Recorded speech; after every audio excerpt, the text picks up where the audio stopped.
Thank you so much for joining us in today's AccuWeather Ready Facebook Live segment. I'm AccuWeather meteorologist Julia Weiden, and today we are talking all about lightning and how to stay safe during thunderstorms. We've got meteorologist Alex Wisnowski here. Thank you so much for joining us. My pleasure to be here. And if you at home have any questions about lightning, feel free to type them into the comments section and we will get them answered for you. So Alex, we're talking all about lightning today. This is a topic that maybe not everyone takes so seriously because it does seem to be a pretty common phenomenon. But unfortunately this year we've already seen 4 lightning related deaths. And we want to talk about where lightning is most likely to occur in the world, in the United States. Where does it happen most often?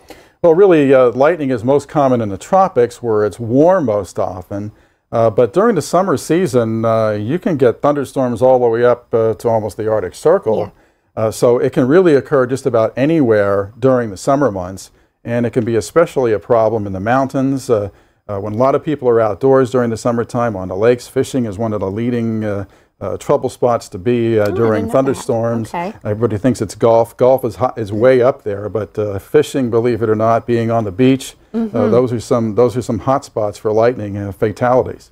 And I know that we've seen a lot of thunder and lightning related issues in Florida, and I think you've even mentioned to me Texas is a hot spot for a lot of lightning strikes as well. Well, sure. Texas is a big state, so it's one of the leaders as far as lightning strikes and also lightning fatalities. Florida does lead the pack in terms of fatalities in general. It averages about 50 per year, and that's because of the proximity to the Gulf of Mexico and the Atlantic Ocean. Fuel and moisture for the thunderstorms, so there's a lot of thunderstorms in that area, especially over the Florida Peninsula. But believe it or not, Wyoming is a trouble spot. A lot of people head to Wyoming to go hiking in the mountains, and people don't understand that while the day may start sunny with a blue sky, storms can build up as they're hiking up the mountain during the midday hours, and then by the time they get to the peak, that's when the thunderstorms are going to town, and unfortunately it's too late.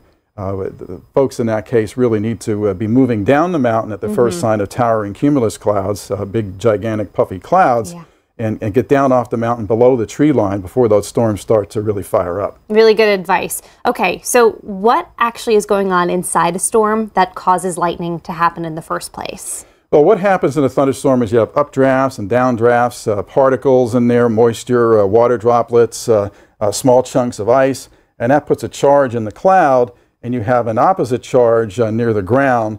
So what happens is the charge builds up between the ground and the cloud. The atmosphere acts as an insulator, but what will happen is that charge builds up so much that eventually that insulating factor gets broken down and the discharge occurs, which is the lightning strike.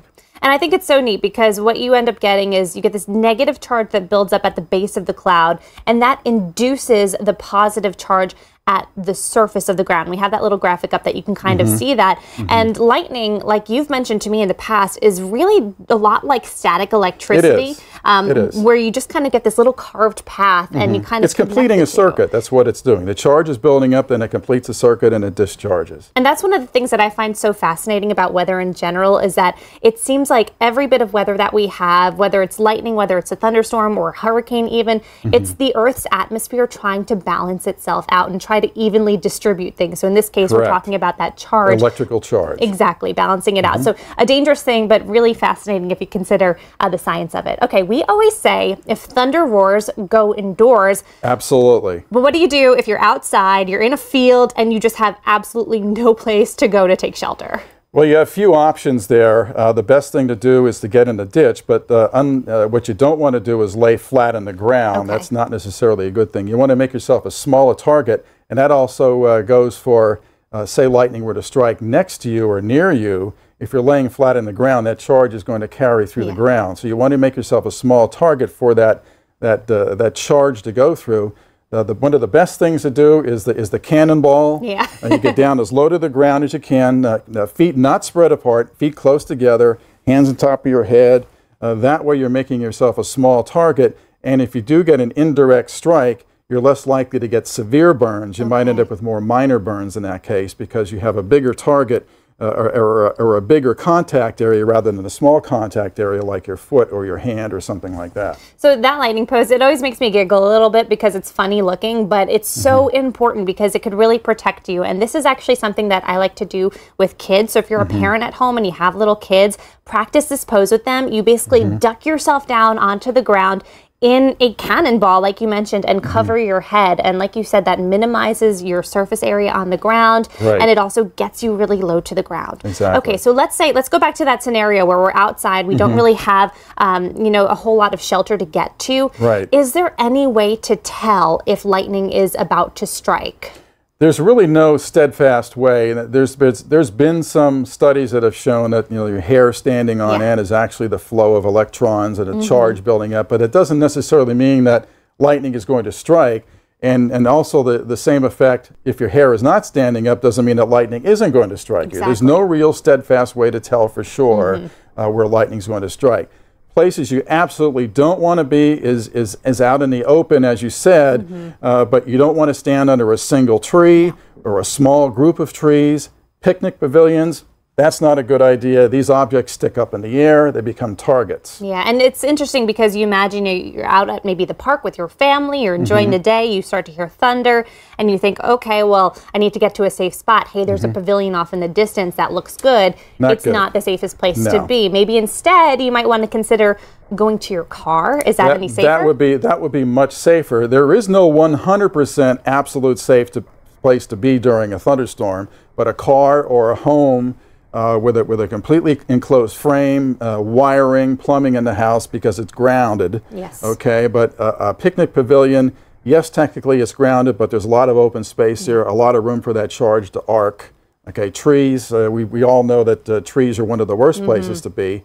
But if you're out in a forest somewhere, say you're on a camping trip, a thick, dense, widespread forest is not a bad option. It's not the end of the world.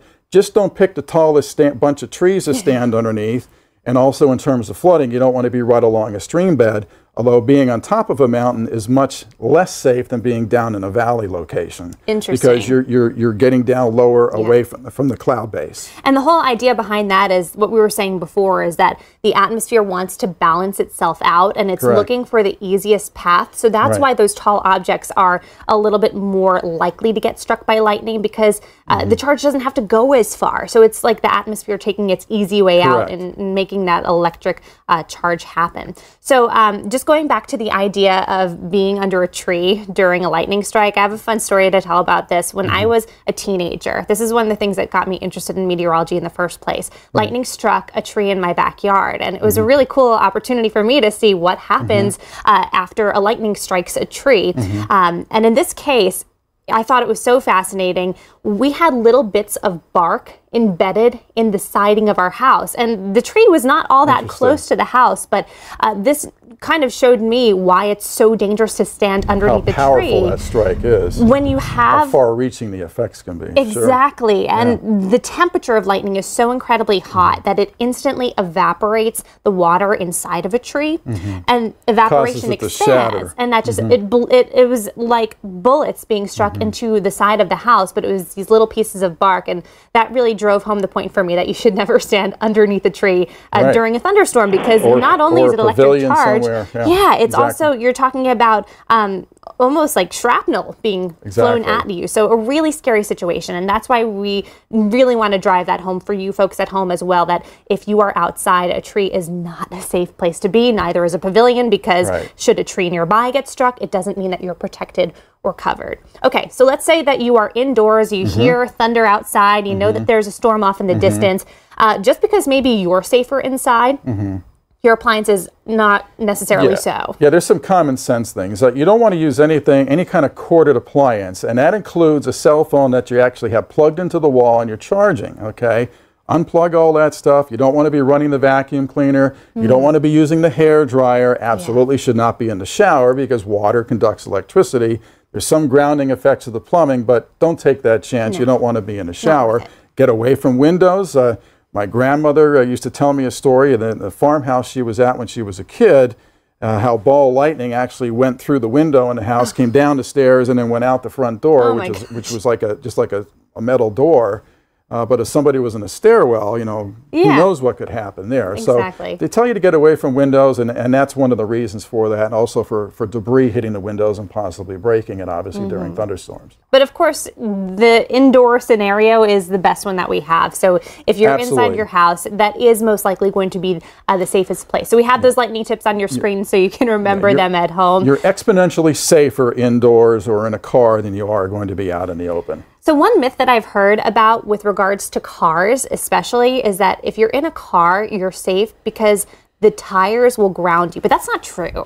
Yeah, the tires are actually, the rubber on the tires are actually kind of an insulator. Yeah. So it doesn't really ground the car very well to the road surface. There is some conducting properties there, but it's not a really good conductor. So what's really protecting people in the car is the metal frame around the car. But with that in mind, you don't want to be touching anything metal if you're going to be riding out a storm in your car. And a lot of cars today don't have a lot of metal on the inside, or a lot of plastic and stuff like that, which is not a good conductor of electricity. But just don't touch anything metal. Don't have your cell phone plugged into the charger and be on the phone. Hey, we're getting this weird thunderstorm right now, because I could theoretically travel through the electrical system on your car, override it because it's such a strong bolt, and go right through. And again, to any of the parents at home, if you have little kids that are in the back seat, it's a good reminder to those parents to tell those kids that you want them to keep their hands in their laps. You want them to keep their feet towards them. Don't have them on the windows. Yeah, on the window or on the door handle, because that is a lot of times made of metal. Again, make yourself as small a target as possible. Exactly. So yeah, moms and dads, remember that for those kids at home, because sometimes kids like to reach out and be touching at everything. Okay, so you mentioned before ball lightning with your grandmother's farmhouse. Are there any other types of lightning besides the ones that we normally see, that cloud to ground strike? Well, ball lightning is extremely rare, and there's some. What is it? A lot of, well, it's just an electrical charge that just gathers in a ball, and it can travel along the ground and kind of bounce along the ground. It's very rare. More common ones, of course, are cloud-to-cloud lightning. That's that flash you see in the cloud. You may not be able to see the bolt within that. But lightning's there. It's not heat lightning, which we can talk about. There's no such thing. And cloud to air. Okay, when lightning streaks out across the sky, doesn't touch anything near the ground. And then, of course, cloud to ground lightning. Yeah. And that's the one that we're mostly worried about. Yeah, because that's the one that when you're outside, you can get struck by cloud to ground lightning. But all types of lightning should be taken very seriously, at least in some cases, like we're seeing on our screens right now. It can look very pretty when it's far away and when you're inside in a safe spot. Now, with that flashing that you see going on there, now let's imagine, say you were 50 miles away. Okay. You probably wouldn't see the bolt, but you would see the flash in the sky, and that's just simply a distant thunderstorm. Okay, sometimes it's called sheet lightning, but not heat lightning. So what's heat lightning is a myth. Okay. The atmosphere doesn't get so hot that it just starts flashing and produces electricity. It doesn't work that way. So that's a wives' tale there. It's simply a thunderstorm in the distance. It could be 50 miles away, 100 miles away. It's a distant thunderstorm if you can't hear thunder from it. And same thing with thunder. You can never have thunder without lightning. Thunder is the direct cause of lightning. So if you're hearing rumbling and you're like, oh, that's just, maybe it's heat lightning or it's just, thunder off in the distance. Yeah, that's true, but it also means that it's time to get indoors to a safe spot. That's why we say if thunder roars, go indoors. And do you know, because I've heard that, lightning can strike pretty far away from the actual thunderstorm. About 10 miles is the standard for that. There have been a couple of cases where, a bolt from the blue where it's gone more than 20 miles. But that's extremely rare, and that's been out in the west. Again, the danger being out in the west when you're out hiking, that even a skinny thunderstorm shaft can produce a lot of lightning because it's a high-level heat source, so that gets an extra push in the atmosphere. But those bolts, they can go a long distance, and if you're already high up in the sky there, you run a greater risk. Well, Alex, we're so glad that we've had you here today to talk about lightning. There's actually another source that you can hear more about you talking about lightning, and it's on the AccuWeather podcast. Meteorologist Regina Miller sat down with you and spoke with you all about lightning and how that was a lot of fun. So hopefully people will get a lot of takeaway from that, and they'll be safe the next time they go outside or a storm approaches. Absolutely, and that's exactly what we want here with our AccuWeather Ready Facebook Live segments, is to keep you safe at home. So go check out that AccuWeather podcast podcast. You can download that wherever you get your podcast information from. And hey, don't forget next week to join us here again at 1 p.m. We're going to be talking about how to stay safe from summertime bugs like those pesky mosquitoes. We'll see you then.